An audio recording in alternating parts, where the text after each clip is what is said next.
गुरु नानक पद पंकज बंदन पंकज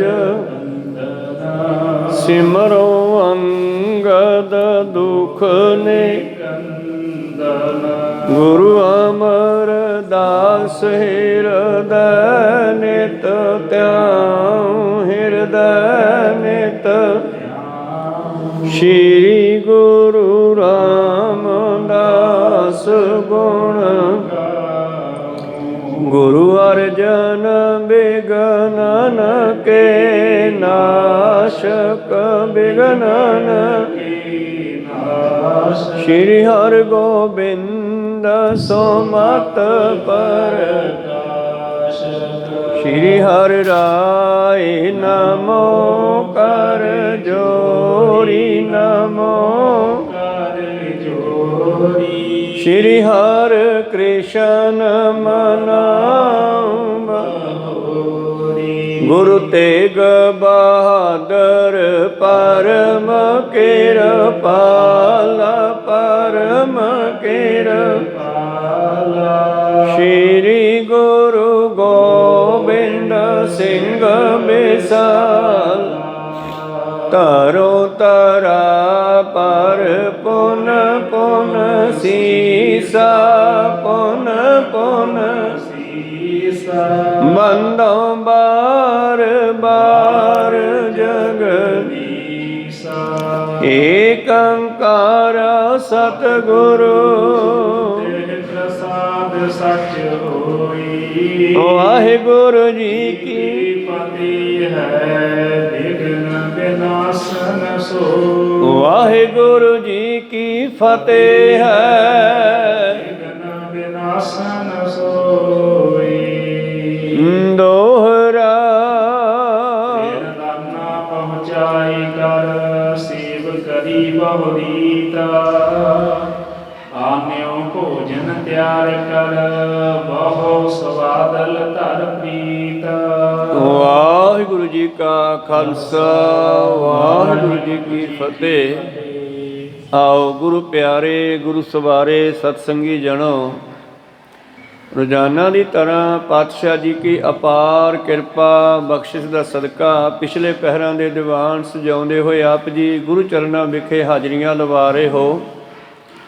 आओ लड़ीवार इतिहास की कथा विचार नाल जुड़ना करिए जी। ਆਪਾਂ ਵਿਚਾਰਾਂ ਸਰਵਣ ਕਰ ਰਹੇ ਸੀ। ਧੰਨ ਧੰਨ ਸ਼੍ਰੀ ਗੁਰੂ ਗੋਬਿੰਦ ਸਿੰਘ ਜੀ ਮਹਾਰਾਜ ਦੀਨੇ ਕਾਂਗੜ ਤੋਂ ਚੱਲ ਕੇ ਭਾਈ ਭਗਤੇ ਪਹੁੰਚਦੇ ਹਨ। ਇੱਥੇ ਭਾਈ ਭਗਤੇ ਦੀ ਅੰਸ਼ ਵੰਸ਼ ਵਿੱਚੋਂ 5 ਭਾਈ ਜਿਨ੍ਹਾਂ 'ਚ ਇੱਕ ਗੁਰਦਾਸ ਹੈ, ਇੱਕ ਭਾਈ ਗੁਰਦਾਸ ਤੀਜੇ ਪਾਤਸ਼ਾਹ ਵੇਲੇ ਹੋਇਆ, ਪਰ ਇਹ ਦੂਸਰਾ ਗੁਰਦਾਸ ਹੈ। ਇਹ ਗੁਰਦਾਸ ਹੈ ਤੇ 4 ਭਰਾ ਹੋਰ ਤਾਰਾ ਭਾਰਾ ਮਿਹਰਾ ਤੇ ਬਖਤਾ। ਇਹ 5 ਭਰਾ ਗੁਰੂ ਸਾਹਿਬ ਦੇ ਦਰਸ਼ਨਾਂ ਲਈ ਆਏ। ਗੁਰੂ ਸਾਹਿਬ ਨੂੰ ਪ੍ਰਸ਼ਾਦੇ ਪਾਣੀ ਦੀ ਬੇਨਤੀ ਕੀਤੀ। ਪਾਤਸ਼ਾਹ ਜੀ ਨੇ ਪ੍ਰਸ਼ਾਦੇ ਪਾਣੀ ਦੀ ਆਗਿਆ ਦਿੱਤੀ ਇਹਨਾਂ ਨੂੰ ਔਰ ਸਤਿਗੁਰਾਂ ਨੇ ਇਹਨਾਂ ਦੇ ਘਰ ਚਰਨ ਪਾਏ ਤੇ ਨਾਲ ਹੀ ਪਰਿਵਾਰ ਨੇ ਸਾਰਾ ਲੰਗਰ ਤਿਆਰ ਕੀਤਾ। ਜਿੱਥੇ ਤੰਬੂਆਂ ਵਿੱਚ ਸਤਿਗੁਰੂ ਉਤਰੇ ਹਨ ਉੱਥੇ ਲੈ ਕੇ ਲੰਗਰ ਪਹੁੰਚੇ, ਸਭ ਨੂੰ ਲੰਗਰ ਛਕਾਇਆ। ਫਿਰ ਉੱਥੇ ਗੱਲਾਂ ਬਾਤਾਂ ਚੱਲੀਆਂ ਤਾਂ ਭਾਈ ਇਹਨਾਂ ਦਾ ਜਿਹੜਾ ਭਾਈ ਆ ਗੁਰਦਾਸ, ਇਸ ਨੇ ਭਾਈ ਬਹਿਲੋ ਦੀ ਇੱਕ ਪੁਰਾਣੀ ਕਹਾਣੀ ਸੁਣਾਈ। ਕਿਉਂਕਿ ਭਾਈ ਬਹਿਲੋ ਮਸਤ ਸੁਭਾਅ ਦਾ, ਬੜਾ ਭਗਤੀ ਬੰਦਗੀ ਵਾਲਾ, ਸੇਵਾ ਸਿਮਰਨ ਬਹੁਤ ਕੀਤਾ 5ਵੇਂ ਪਾਤਸ਼ਾਹ ਜੀ ਵੇਲੇ ਇਸ ਨੇ। ਤਾਂ ਉਹ ਕਹਾਣੀ ਆਪਾਂ ਕੱਲ੍ਹ ਸੁਣ ਰਹੇ ਸੀ ਕਿਸ ਤਰ੍ਹਾਂ ਭਾਈ ਬਹਿਲੋ ਦੇ ਕੋਲ ਸੰਗਤ ਆਈ ਅਤੇ ਉਹਨਾਂ ਨੇ ਸੇਵਾ ਕਰਨ ਦੇ ਲਈ ਸਿੱਖਾਂ ਦੀ ਚਰਨ ਧੋਣ ਦੇ ਲਈ ਘਰੋਂ ਪ੍ਰਾਂਤ ਮੰਗਾਈ। ਅਤੇ ਜਿਹੜੀ ਭਾਈ ਬਹਿਲੋ ਦੀ ਨੂੰਹ ਸੀ ਉਹਦੇ ਅੱਗੇ 3 ਬੱਚੇ ਸਨ, ਇਹਨਾਂ ਦੇ ਪੋਤਰੇ ਸਨ। ਉਹ ਉਹਨਾਂ ਨੂੰ ਪ੍ਰਾਂਤ ਵਿੱਚ ਬਿਠਾ ਕੇ ਨਵਾ ਰਹੀ ਸੀ। ਉਹਨੇ ਜਵਾਬ ਦੇ ਤਾ। ਅੱਗੇ ਕੀ ਹੋਇਆ ਇਹ ਵਿਚਾਰਾ ਆਪਾਂ ਅੱਜ ਆਰੰਭ ਕਰਕੇ ਸਰਵਣ ਕਰਾਂਗੇ। ਉਸ ਤੋਂ ਪਹਿਲਾਂ ਆਪਣੀਆਂ ਅਤੇ ਦਾਸਾਂ ਦੀਆਂ ਗੁਰੂ ਚਰਨਾਂ ਵਿੱਚ ਲਵਾਓ ਹਾਜ਼ਰੀਆਂ। ਗੁਰੂ ਕਾ ਬਖਸ਼ਿਆ ਫਤਿਹ ਦਾ ਨਾਅਰਾ ਕਰੋ ਬੁਲੰਦ ਗੱਜ ਕੇ ਆਖੋ ਜੀ ਵਾਹਿਗੁਰੂ ਜੀ ਕਾ ਖਾਲਸਾ ਵਾਹਿਗੁਰੂ ਜੀ ਕੀ ਫਤਿਹ। ਦੋਹਰਾ ਪਹੁੰਚਾਈ ਕਰ ਸੇਵ ਕਰੀ ਬਹੁਦੀਤ। ਇਸ ਤਰ੍ਹਾਂ ਇਹਨਾਂ ਭਰਾਵਾਂ ਨੇ ਗੁਰੂ ਕੇ ਸਿੱਖਾਂ ਦੀ ਸੇਵਾ ਲੰਗਰ ਪਾਣੀ ਨਾਲ ਕੀਤੀ। ਘੋੜਿਆਂ ਵਾਸਤੇ ਘਾਹ ਦਾਣਾ ਆਦਿ ਭੇਜਿਆ ਹੈ ਜੀ। ਆਨਿਓ ਭੋਜਨ ਤਿਆਰ ਕਰ ਬਹੁ ਸਵਾਦਲ ਧਰ ਪ੍ਰੀਤ। ਔਰ ਸਿੰਘਾਂ ਦੇ ਵਾਸਤੇ ਗੁਰੂ ਸਾਹਿਬ ਜੀ ਦੇ ਵਾਸਤੇ ਜੋ ਘਰੇ ਲੰਗਰ ਤਿਆਰ ਕੀਤਾ ਹੈ, ਬੜੇ ਪਿਆਰ ਦੇ ਨਾਲ ਰਸਦਾਇਕ ਲੈ ਆਂਦਾ ਹੈ ਜੀ। ਚੌਪਈ ਥਾਰ ਪਰੋਸ ਧਰਿਓ ਗੁਰ ਆਗੇ ਦਿਓ ਸਰਬ ਕੋ ਅਚਰਨ ਲਾਗੇ। ਔਰ ਪਹਿਲਾ ਥਾਲ ਸਤਿਗੁਰਾਂ ਦੇ ਹਜ਼ੂਰ ਸਜਾਇਆ ਹੈ। ਸਤਿਗੁਰਾਂ ਨੇ ਛਕਣਾ ਸ਼ੁਰੂ ਕੀਤਾ ਤੇ ਨਾਲ ਹੀ ਸਿੰਘਾਂ ਦੇ ਅੱਗੇ ਵੀ ਪਰੋਸਿਆ ਹੈ। ਤ੍ਰਿਪਤ ਪਾਨ ਕਰ ਪਾਣੀ ਪਾਨ ਕਰੇ ਪਖਾਰਨ ਗੁਰ ਭਗਵਾਨ। ਔਰ ਪ੍ਰਸ਼ਾਦਾ ਪਾਣੀ ਛਕ ਕੇ ਜਲ ਛਕਿਆ, ਫਿਰ ਹੱਥ ਧੋਤੇ ਸਾਫ਼ ਕੀਤੇ ਜੀ। ਸੁਖਤ ਜਥਾ ਸੁਖ ਨਿਸ ਕੇ ਮਾਹੀ ਭਈ ਪਰਾਤ ਜਗਤ ਚਿਤ ਚਾਹੀ। ਔਰ ਫਿਰ ਰਾਤ ਪੈ ਗਈ ਹੈ, ਸ਼ਾਮਾਂ ਦਾ ਭੋਜਨ ਛਕਿਆ, ਸੌਂ ਗਏ ਸਾਰੇ, ਆਰਾਮ ਕੀਤਾ ਹੈ, ਅੰਮ੍ਰਿਤ ਵੇਲੇ ਉੱਠੇ ਹਨ। ਰੋਜ ਇਸ਼ਨਾਨ ਠਾਨ ਗੁਰ ਵੈਸੀ ਪੰਚੋ ਭਰਾਤ ਆਏ ਕਰ ਤੈਸੀ। ਦੂਜਾ ਦਿਨ ਚੜ੍ਹਿਆ, ਪੰਜੇ ਭਰਾ ਫੇਰ ਤੜਕੇ ਉੱਠ ਕੇ ਸਤਿਗੁਰਾਂ ਦੀ ਹਜ਼ੂਰੀ ਵਿੱਚ ਆ ਗਏ। ਮਾਨ ਸਿੰਘ ਤਬ ਬੂਝੀ ਬਾਤ ਕਹਿ ਭਾਈ ਬਹਿਲੋ ਕੀ ਤਾਤ। ਤੋ ਭਾਈ ਮਾਨ ਸਿੰਘ ਜੋ ਸਤਿਗੁਰਾਂ ਦੇ ਨਾਲ ਇੱਕ ਸਿੰਘ ਹੈ, ਉਹਨੇ ਪੁੱਛਿਆ, ਭਾਈ ਬਹਿਲੋ ਕੇ ਕਿੰਨੇ ਪੁੱਤਰ ਹਨ? ਪਿਤਾ ਤੁਮਾਰੋ ਨਾਮ ਸੋ ਕੌਣ ਕਹੋ ਬੰਸ ਕੀ ਗਾਥਾ ਜੌਨ। ਔਰ ਤੁਹਾਡੇ ਪਿਤਾ ਦਾ ਕੀ ਨਾਮ ਸੀ? ਤੁਹਾਡੀ ਅੰਸ ਵੰਸ ਬਾਰੇ ਦੱਸਣਾ ਕਰੋ ਜੀ। ਗੁਰਦਾਸ ਬਖਾਨੀ ਗਾਥਾ ਬਖਸ਼ੇ ਜਬ ਸ੍ਰੀ ਅਰਜਨ ਨਾਥਾ। ਤੇ ਇਹਨਾਂ ਪੰਜਾਂ ਭਰਾਵਾਂ ਚੋਂ ਇੱਕ ਭਰਾ ਗੁਰਦਾਸ ਹੈ। ਸ਼ਾਇਦ ਇਸੇ ਗੁਰਦਾਸ ਨੇ ਹੀ ਗੁਰੂ ਪਿਆਰਿਓ ਵਾਰ ਲਿਖੀ ਹੋਵੇ, ਵਾਹੋ ਵਾਹੋ ਗੋਬਿੰਦ ਸਿੰਘ ਆਪੇ ਗੁਰ ਚੇਲਾ। ਦੋ ਗੁਰਦਾਸ ਹੋਏ ਹਨ, ਇੱਕ ਭਾਈ ਗੁਰਦਾਸ ਜੀ ਜਿਨ੍ਹਾਂ ਨੇ 6ਵੇਂ ਗੁਰੂ ਤੱਕ ਵਾਰਾਂ ਲਿਖੀਆਂ, ਵਾਰਾਂ ਭਾਈ ਗੁਰਦਾਸ ਜੀ ਦੀਆਂ 40 ਵਾਰਾਂ, ਤੇ 41ਵੀਂ ਵਾਰ ਪਿੱਛੇ ਇੱਕ ਹੋਰ ਲਾਈ ਆ ਜੋ 10ਵੇਂ ਪਾਤਸ਼ਾਹ ਜੀ ਦੀ ਹੈ। ਮੈਂ ਪ੍ਰਗਟਿਓ ਮਰਦਿਆ ਗਾਮੜਾ ਵਰਿਆਮ ਅਕੇਲਾ, ਵਾਹੋ ਵਾਹੋ ਗੋਬਿੰਦ ਸਿੰਘ ਆਪੇ ਗੁਰ ਚੇਲਾ। ਤਾਂ ਗੁਰੂ ਪਿਆਰਿਓ ਇਹ ਗੁਰਦਾਸ ਜੀ ਕਹਿਣ ਲੱਗੇ, ਭਾਈ ਬਹਿਲੋ ਕੇ ਭਾਈ ਬਹਿਲੋ ਤਬ ਚੱਲ ਆਈ ਮਸਤ ਸੁਭਾਵ ਏਕ ਲਿਵ ਲਾਈ। ਇੱਕ ਵਾਰ ਦੀ ਗੱਲ ਹੈ, ਧੰਨ ਗੁਰੂ ਅਰਜਨ ਦੇਵ ਜੀ ਸਿੱਖਾਂ ਸਮੇਤ ਇੱਕ ਵਾਰ ਸਾਡੇ ਨਗਰ ਆਏ ਤੇ ਭਾਈ ਬਹਿਲੋ ਜੋ ਮਸਤ ਸੁਭਾਅ ਦੇ ਸਨ, ਜੋ ਬੋਲਦੇ ਸਨ, ਉਹ ਪਾਰ ਹੋ ਜਾਂਦਾ ਸੀ। ਨਹੀਂ ਪਦਾਰਥ ਦੇਸ਼ ਬ੍ਰਿਤ ਆਈ ਇੱਕ ਰਸ ਬੈਠੈ ਸਹਿਜ ਸੁਭਾਈ। ਦਿਨ ਰਾਤ ਪਰਮੇਸ਼ਰ ਨਾਲ ਜੁੜੇ ਰਹਿੰਦੇ ਸਨ ਇੱਕ ਰਸ ਹੋ ਕੇ। ਕੋਈ ਜੀਵ ਦੇ ਇੰਦਰੀਆਂ ਦੇ ਸਵਾਦਾਂ ਵੱਲ ਧਿਆਨ ਨਹੀਂ ਸੀ ਜਾਂਦਾ, ਜੀਵ ਦੇ ਰਸਾਂ ਵੱਲ ਧਿਆਨ ਨਹੀਂ ਸੀ। ਜਿਤ ਦੇਖਤ ਤਿਤ ਦੇਖਤ ਰਹੈ ਮੁਦਰਤ ਨੈਣ ਸਮੁਦਰਤ ਅਹੈ। ਜੇ ਕਈ ਵਾਰੀ ਕਿਸੇ ਪਾਸੇ ਦੇਖੀ ਜਾਂਦੇ ਆ ਤੇ ਦੇਖੀ ਜਾਂਦੇ ਆ, ਤੇ ਜੇ ਨੇਤਰ ਬੰਦ ਕਰਕੇ ਬਹਿ ਗਏ ਤੇ ਨੇਤਰ ਬੰਦ ਹੀ ਕਰਕੇ ਬੈਠੇ ਰਹਿੰਦੇ। ਇੱਕ ਦਿਨ ਗਨ ਸੰਗਤ ਚੱਲ ਆਈ ਨਮੋ ਕਰੀ ਭਾਈ ਅਗਵਾਈ। ਇੱਕ ਦਿਨ ਕਹਿੰਦੇ ਸੰਗਤ ਆਈ ਤੇ ਉਹਨਾਂ ਨੇ ਆ ਭਾਈ ਬਹਿਲੋ ਨੂੰ ਨਮਸਕਾਰ ਕੀਤੀ ਹੈ। ਦੋ ਪੁੱਤਰ ਇੱਕ ਨਾਮੂ ਨਾਮ ਤ੍ਰੈ ਸੁਤ ਉਪਜੇ ਤਾਂ ਕੀ ਧਾਮ। ਭਾਈ ਬਹਿਲੋ ਦੇ ਘਰ ਇੱਕ ਪੁੱਤਰ ਸੀ ਨਾਨੋ, ਉਹਦੇ ਅੱਗੇ 3 ਪੁੱਤਰ ਸਨ। ਇੱਕ ਸੰਗਤ ਕੋ ਹੁਕਮ ਬਖਾਨਾ ਆਨੋ ਘਰ ਦੀ ਪ੍ਰਾਤਮਾਨਾ। ਔਰ ਉਹਨਾਂ ਦੇ ਆਉਂਦਿਆਂ ਦੇਖ ਕੇ ਭਾਈ ਬਹਿਲੋ ਨੇ ਕੋਲੇ ਬੈਠੇ ਇੱਕ ਸੇਵਕ ਨੂੰ ਕਿਹਾ, ਘਰੇ ਜਾ, ਜਿਹੜੀ ਆਪਣੇ ਘਰੇ ਪ੍ਰਾਂਤ ਪਈ ਹੈ ਨਾ ਵੱਡੀ, ਉਹ ਲੈ ਕੇ ਆ। ਇਸ ਮੈਂ ਸਿੱਖਨ ਚਰਨ ਪਖਾਰੈ ਗਮਨੇ ਮਲ ਕੋ ਸ਼ਰਮ ਨਿਰਵਾਰੈ। ਆਓ ਸਿੱਖਾਂ ਦੀ ਸੇਵਾ ਕਰੀਏ, ਇਹਨਾਂ ਦੇ ਚਰਨ ਧੋਵਾਂਗੇ, ਇਹਨਾਂ ਦਾ ਜਿਹੜਾ ਥਕੇਵਾ ਹੋਇਆ ਉਹ ਦੂਰ ਕਰੀਏ ਜੀ। ਦਾਸ ਘਰ ਅੰਤਰ ਗਇਓ ਤਿਸ ਬਾਸਨ ਤੁਰ ਜਾਚਤ ਭਇਓ। ਸੇਵਕ ਘਰੇ ਗਿਆ, ਘਰੇ ਜਾ ਕੇ ਬੀਬੀਆਂ ਤੋਂ ਉਹ ਪਿੱਤਲ ਦੀ ਜਿਹੜੀ ਪ੍ਰਾਂਤ ਸੀ ਵੱਡੀ ਘਰ ਵਿੱਚ ਉਹ ਮੰਗਣੀ ਕੀਤੀ ਹੈ। ਜਲ ਭਰ ਰਾਖੀ ਪ੍ਰਾਤ ਵਿਸਾਲਾ। ਔਰ ਗਰਮੀ ਦੀ ਰੁੱਤ ਸੀਗੀ ਤੇ ਉਹ ਬੀਬੀਆਂ ਜਿਹੜੀਆਂ ਘਰ ਵਿੱਚ ਹਨ ਉਹਨਾਂ ਨੇ ਪਾਣੀ ਦੀ ਭਰੀ ਹੋਈ ਹੈ ਪ੍ਰਾਂਤ। ਤਰੈ ਨਾਨੂ ਸੁਤ ਬੀਚ ਬਿਠਾਈ ਤਿਨ ਕੀ ਜਨਨੀ ਮਸਲ ਨਹਾਈ। ਔਰ ਉਸ ਪ੍ਰਾਨ ਦੇ ਵਿੱਚ 3 ਬੱਚੇ ਹਨ ਨਾਨੂ ਦੇ, ਉਹਨਾਂ ਨੂੰ ਬਿਠਾ ਕਰਕੇ ਇਸ਼ਨਾਨ ਕਰਵਾ ਰਹੀ ਸੀ। ਕਹਿਓ ਦਾਸ ਕੋ ਪ੍ਰਾਤ ਮਝਾਰੀ ਪੁੱਤਰ ਇਸ਼ਨਾਨੋ ਨਿਰਮਲ ਬਾਰੀ। ਸੇਵਕ ਨੇ ਜਾ ਕੇ ਕਿਹਾ ਮਾਤਾ ਜੀ ਬਾਬਾ ਜੀ ਨੇ ਬਹਿਲੋ ਜੀ ਨੇ ਪ੍ਰਾਂਤ ਮੰਗਾਈ ਆ, ਤੇ ਬੀਬੀ ਕਹਿੰਦੀ ਨਾ ਭਾਈ ਪ੍ਰਾਂਤ ਵਿੱਚ ਤਾਂ ਬੱਚਿਆਂ ਨੂੰ ਇਸ਼ਨਾਨ ਕਰਾ ਰਹੀ ਆ ਮੈਂ। ਨਹਿ ਛੋਛੀ ਜੇ ਲੈ ਕਰ ਜਾਈ ਨਿਜ ਸੁਤ ਸੀਤਲ ਕਰੋ ਨਹਾਈ। ਬੇਲੀ ਨਹੀਂ ਪ੍ਰਾਂਤ ਹਜੇ, ਗਰਮੀ ਦੀ ਰੁੱਤ ਸੀ, ਧਿਆਨ ਦਿਓ। ਤੇ ਬੱਚਿਆਂ ਨੂੰ ਜਿਹੜਾ ਹੈ ਵਿੱਚ ਬਿਠਾਇਆ ਹੋਇਆ ਗਰਮੀ ਦੂਰ ਕਰਨ ਵਾਸਤੇ, ਇਸ ਕਰਕੇ ਮੈਂ ਹਜੇ ਪ੍ਰਾਂਤ ਨਹੀਂ ਦੇਣੀ। ਸੁਣ ਕਰ ਦਾਸ ਬਤਾਵਨ ਕੀਨ ਤਬ ਭਾਈ ਗਰਭਤ ਤਿਸ ਚੀਨ। ਉਹ ਸਿੱਖ ਨੇ ਵਾਪਸ ਆ ਕੇ ਸੇਵਕ ਨੇ ਕਹਿਤਾ ਬਾਬਾ ਜੀ ਬੀਬੀ ਕਹਿੰਦੀ ਹੈ ਵੀ ਪ੍ਰਾਂਤ ਵਿੱਚ ਮੈਂ ਬੱਚਿਆਂ ਨੂੰ ਇਸ਼ਨਾਨ ਕਰਾ ਰਹੀ ਆ, ਪ੍ਰਾਂਤ ਬੇਲੀ ਨਹੀਂ। ਤੇ ਭਾਈ ਬਹਿਲੋ ਜੀ ਸਹਿਜ ਸੁਭਾਅ ਕਹਿੰਦੇ ਬੇਮੁਖਤਾ ਗੁਰ ਤੇਨ ਧਾਰੀ ਪੁੱਤਰ ਰਹਿਤ ਬੋਲਤ ਹੰਕਾਰੀ। ਕਹਿਣ ਲੱਗੇ ਕਿੰਨੇ ਬੇਮੁਖ ਹੈ ਇਹ ਸਾਡਾ ਪਰਿਵਾਰ ਹੈ, ਗੁਰੂ ਤੋਂ ਬੇਮੁਖ ਹੋ ਗਏ। ਪੁੱਤਰਾਂ ਨੂੰ ਨਿਭਾਉਣ ਪਿੱਛੇ ਸਿੱਖਾਂ ਦੀ ਸੇਵਾ ਲਈ ਪ੍ਰਾਂਤ ਨਹੀਂ ਦਿੱਤੀ। ਬਾਰ ਪੁੰਨਿਤ ਪਾਏ ਸਿਧਾ ਸਹੈ ਇਹਾਂ ਪ੍ਰਾਂਤ ਪਰੀ ਰਹਿ ਜੈ। ਔਰ ਇਹ ਬਾਲਕ ਜੇ ਮਰ ਜਾਣ ਤੇ ਪ੍ਰਾਂਤ ਇੱਥੇ ਹੀ ਪਈ ਰਹਿ ਜਾਣੀ ਆ। ਸਤ ਸੰਗਤ ਤੇ ਸੁਖ ਸੁਖ ਜਾਣੇ ਤਿਨ ਕੀ ਹੋਏ ਆਰ ਬਲਹਾਨੇ। ਔਰ ਸੰਗਤਾਂ ਨੇ ਜਦੋਂ ਸੁਣੀ ਬਾਬੇ ਦੇ ਮੁਖ ਚੋਂ ਇਹ ਬਚਨ, ਤੇ ਸੰਗਤ ਨੂੰ ਪਤਾ ਲੱਗਿਆ ਇਹ ਬਹਿਲੋ ਦਾ ਕਿਹਾ ਬਚਨ ਤਾਂ ਮੁੜਦਾ ਨਹੀਂ, ਇਹ ਤਾਂ ਤੀਰ ਤੋਂ ਵੀ ਭਿਆਨਕ ਹੈ। ਔਰ ਬੱਚਿਆਂ ਦੀ ਉਮਰ ਜਿਹੜੀ ਹੈ ਖਤਮ ਹੋ ਗਈ ਸਮਝੋ। ਭਾਈ ਬਹਿਲੋ ਕੀ ਕਹੇ ਤੀਨੋਂ ਪੋਤਰੇ ਮਰ ਕਰ ਰਹੇ। ਤਾਂ ਉਹਨਾਂ ਦੇ ਬਚਨ ਹੁੰਦਿਆਂ ਹੀ ਕਹਿੰਦੇ ਉਹਨਾਂ ਦੇ 3 ਪੋਤਰੇ ਮਰ ਗਏ ਜੀ। ਕੋ ਪਿਤਨਾ ਨੂੰ ਦੁਖ ਪਾਈ ਪੁੱਤਰ ਨੇਹ ਤੇ ਸ਼ੋਕ ਉਪਾਈ। ਔਰ ਇਹਨਾਂ ਦਾ ਪਿਤਾ ਨਾਨੂ ਕਹਿੰਦੇ ਸਾਡਾ ਵੱਡਾ ਬਜ਼ੁਰਗ ਨਾਨੂ ਬੜਾ ਦੁਖੀ ਹੋਇਆ, ਔਰ ਨਾਨੂ ਨੇ ਪੁੱਤਰਾਂ ਦੇ ਮੋਹ ਵਿੱਚ ਬੜਾ ਦੁਖੀ ਹੋਣਾ ਕੀਤਾ ਹੈ। ਜਿਉ ਪਿਤਾ ਕੀ ਸੇਵਾ ਕਰਨਾ ਦੇਹ ਇਸ਼ਨਾਨੈ ਧੋਵਤ ਚਰਨਾ। ਹੁਣ ਗੁਰੂ ਪਿਆਰੋ ਸਾਧੂਆਂ ਤੋਂ ਜੇ ਕੁਝ ਖੱਟਣਾ ਤੇ ਸੇਵਾ ਕਰਕੇ ਖੱਟਿਆ ਜਾ ਸਕਦਾ ਹੈ। ਨਾਨੂ ਵੀ ਫਿਰ ਸਿਆਣਾ ਨਿਕਲਿਆ, ਆਪਣੇ ਪਿਤਾ ਦੀ ਸੇਵਾ ਦੇ ਵਿੱਚ ਰਹਿ ਕੇ ਉਹਨਾਂ ਦੀ ਸੇਵਾ ਕਰਨ ਲੱਗਿਆ ਹੈ ਜੀ। ਜਨ ਅਦਿਕ ਪ੍ਰੀਤ ਸੋ ਖਾਵੈ ਕਿਤੇ ਆਦਿਕ ਸਭ ਸੇਵ ਕਮਾਵੈ। ਬੜੇ ਪਿਆਰ ਦੇ ਨਾਲ ਉਹਨਾਂ ਨੂੰ ਭੋਜਨ ਛਕਾਉਂਦਾ ਹੈ, ਉਹਨਾਂ ਦੀ ਸੇਵਾ ਕਰਦਾ ਤਾਂ ਕਿ ਖੁਸ਼ੀ ਵਿੱਚ ਆ ਕੇ ਕਦੇ ਕਹਿ ਦੇਣ ਤੇ ਮੇਰੀ ਵੰਸ਼ ਅੱਗੇ ਚੱਲ ਪਵੇ। ਤਾ ਪ੍ਰਿਯੰਕ ਕੇ ਹੋਈ ਕਰ ਤਰੀ ਕਰ ਸੇਵਾ ਕੋ ਨਿਸ ਦਿਨ ਪਰੀ। ਔਰ ਪਿਤਾ ਦੇ ਪਲੰਘੇ ਦੇ ਕੋਲ ਥੱਲੇ ਹੀ ਬੈਠਾ ਰਹਿੰਦਾ, ਕਿਉਂਕਿ ਸਾਧੂਆਂ ਤੋਂ ਬਚਨ ਲੈਣ ਵਾਸਤੇ ਨਾ ਉਹਨਾਂ ਨੂੰ ਖੁਸ਼ ਕਰਨਾ ਪੈਂਦਾ। ਕਹੋ ਸਤਨਾਮ ਸ੍ਰੀ।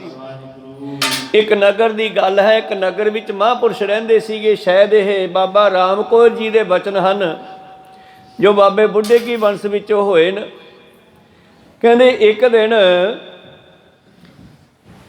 ਵੱਡੀ ਉਮਰ ਦੇ ਵਿੱਚ ਕਹਿੰਦੇ ਨਗਰ ਨਿਵਾਸੀਆਂ ਨੇ ਪ੍ਰਸ਼ਾਦਾ ਬੜਾ ਸਵਾਦਲਾ ਥਾਲ ਸਜਾ ਕੇ ਲਿਆਂਦਾ ਤੇ ਮੂਹਰੇ ਰੱਖਿਆ, ਮਹਾਰਾਜ ਜੀ ਭੋਜਨ ਛਕ ਲਓ। ਭੋਜਨ ਛਕਿਆ, ਬੜਾ ਸਵਾਦ ਸੀਗਾ। ਕਹਿਣ ਲੱਗੇ ਵੀ ਬਹੁਤ ਸਵਾਦ ਸੀ ਭੋਜਨ। ਅੱਜ ਕੀ ਸੀਗਾ? ਜਿਵੇਂ ਦਿਨ ਪੁੱਛਦਾ ਕੋਈ ਵੀ ਅੱਜ ਕੀ ਸੀਗਾ?